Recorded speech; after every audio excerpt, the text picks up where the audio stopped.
안녕하세요. 파동의학 연구소 바울입니다. 날씨가 제법 쌀쌀해졌습니다.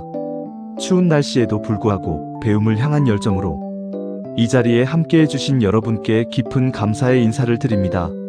지난 시간에는 모든 물질은 곧 에너지라는 아인슈타인의 이론이 어떻게 의학의 새로운 문을 열었는지에 대해 깊이 있는 이야기를 나누어 보았습니다. 오늘은 그 이론을 현실로 가져와 전 세계를 깜짝 놀라게 했던 한 천재 과학자의 이야기를 들려드리려 합니다.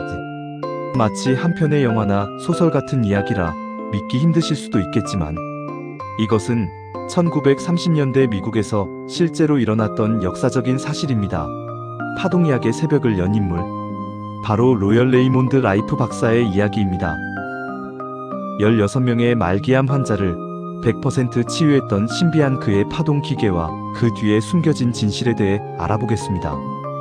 역사 속으로 사라져버렸다고 알려진 그의 지식과 그 신비한 기계의 기술이 과연 현 시점 이 세상에 존재하고 있을까요? 이에 대한 대답도 오늘 이야기의 마지막 부분에 언급할 예정이니 끝까지 귀 기울여 들어주시기 바랍니다. 그럼 이제부터 잊혀진 천재 라이프 박사와 치유의 주파수 이야기를 시작하겠습니다. 1920년대에서 1930년대 미국 샌디에이고에는 당시 과학계가 주목하던 독보적인 인물이 한 명 있었습니다. 존스 홉킨스 대학을 거쳐 다양한 분야의 기술을 섭렵한 그는 당대 최고의 지성인 중 한 명이었습니다. 그가 가장 몰두했던 분야는 바로 현미경이었습니다. 당시의 현미경 기술로는 살아있는 아주 작은 바이러스를 관찰하는 것이 불가능했습니다. 시료를 염색하거나 전자빔을 쏘아야만 볼 수 있었는데 이 과정에서 바이러스가 죽어버렸기 때문입니다. 죽어있는 바이러스만을 보고 병을 연구한다는 것에 한계를 느낀 라이프 박사는 살아있는 상태의 바이러스를 봐야만 병을 온전히 고칠 수 있다고 굳게 믿었습니다. 보이지 않는 것을 보는 것이야말로 진정한 발견의 시작이다라는 말이 있습니다. 라이프 박사는 수년간의 피나는 노력 끝에 유니버셜 현미경이라는 기적과도 같은 장비를 발명해냅니다. 이 현미경은 무려 6만 배까지 확대가 가능하면서도 빛의 굴절과 편광 원리를 이용해 바이러스를 죽이지 않고 살아 움직이는 그대로 관찰할 수 있었습니다. 이것은 현대 과학으로도 구현하기 힘든 엄청난 기술이었습니다. 그는 이 현미경을 통해 암세포 속에 있는 특정 바이러스들이 살아서 꿈틀거리는 것을 인류 최초로 목격하게 됩니다. 그 순간은 인류 의학 역사상 가장 경이로운 순간 중 하나였을 것입니다. 살아있는 바이러스를 관찰하던 라이프 박사는 연구 도중 놀라운 사실을 발견합니다. 모든 미생물은 고유한 자신만의 진동수, 즉 주파수를 가지고 있다는 것이었습니다. 마치 사람마다 목소리 톤이 다르고 지문이 다른 것처럼 모든 미생물의 주파수가 각기 다르다는 것을 알게 된 것입니다. 라이프 박사는 여기서 아주 기발한 의문을 품게 됩니다. 만약 이 바이러스가 가진 진동수와 똑같은 진동을 외부에서 강력하게 쏘아주면 어떻게 될까? 이 원리는 우리가 흔히 알고 있는 오페라 가수의 고음 실험과 같습니다. 오페라 가수가 고음을 질러 와인 잔을 깨뜨리는 영상을 보신 적이 있으실 겁니다. 와인 잔이 가진 고유 진동수와 가수의 목소리가 같은 주파수로 만나 공명을 일으키면 잔이 견디지 못하고 터져버리는 현상입니다. 이와 같은 원리로 라이프 박사는 병원균을 터뜨릴 수 있는 특정 주파수를 찾아내어 쏘아보았습니다. 그러자 놀랍게도 실제로 병원균이 견디지 못하고 터져버린다는 엄청난 사실을 확인하게 되었습니다. 라이프 박사는 이러한 특정 주파수를 치사진동률, 즉 MOR이라고 명명하고 자신만의 연구에 더욱 몰두하게 되었습니다.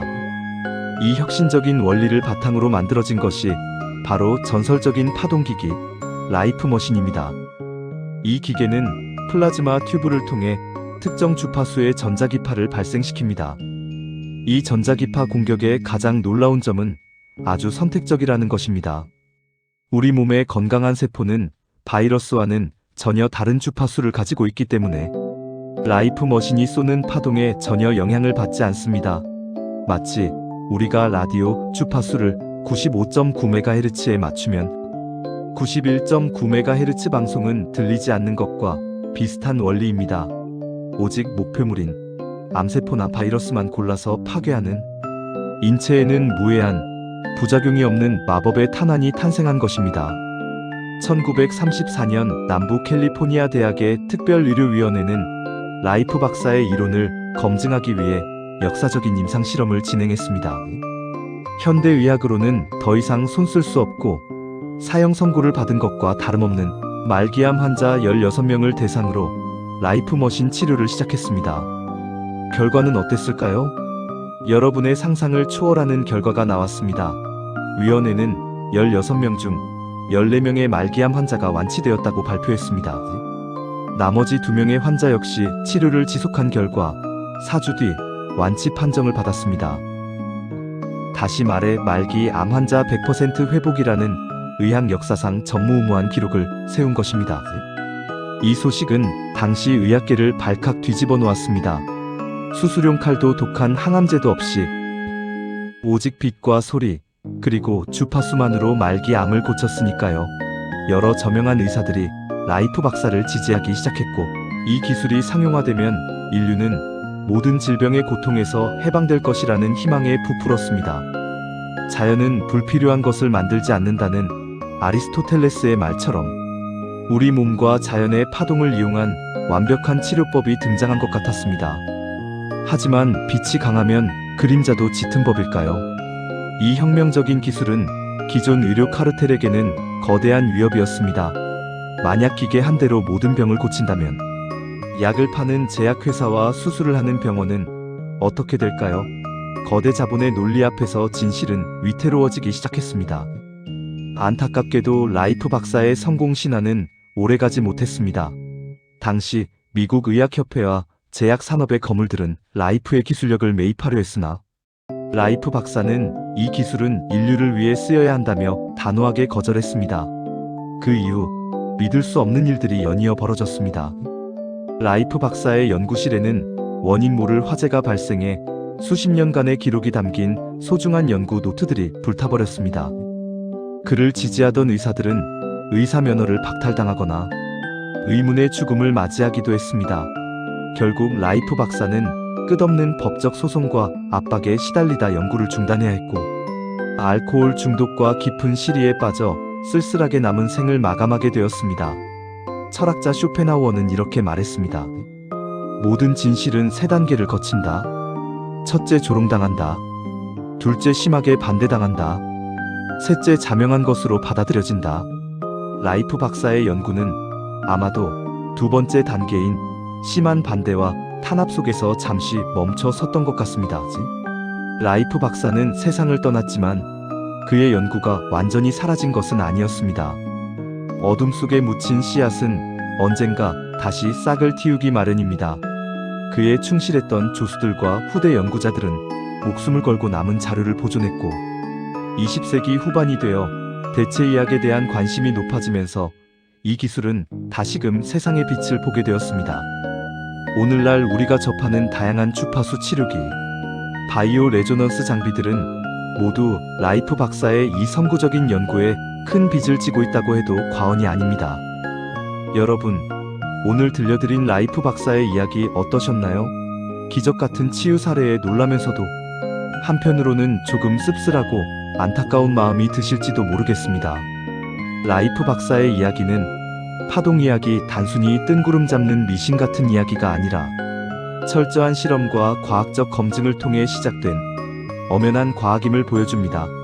비록 당시 시대적 상황과 이권 다툼으로 인해 꽃을 피우지 못하고 꺾였지만 그가 발견한 치유의 주파수라는 개념은 여전히 현대 파동의학의 가장 강력한 근거이자 뿌리가 되고 있습니다.